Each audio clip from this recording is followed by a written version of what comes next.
नमस्कार व्ह्यूअर्स, बालविश्व लहानांच्या या यूट्यूब चॅनलवर आपलं स्वागत आहे. आजचा विषय आहे सर्दीवरती घरगुती रामबाण इलाज.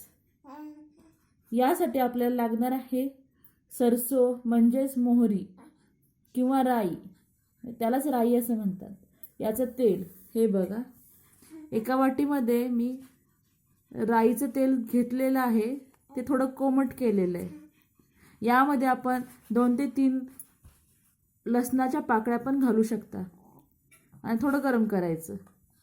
आणि कोमट झाल्यावर हे बाळाच्या पायांच्या तळव्यांना लावायचं. पायांच्या तळव्याचा हा भाग इथं मालिश करायची बाळाच्या पायाला थोडीशी. पूर्ण तळव्याला लावायचं आणि पायांच्या बोटांना देखील, बोटांच्या नखांना देखील ते लावायचं तेल. आणि झोपताना सॉक्स घालायचे.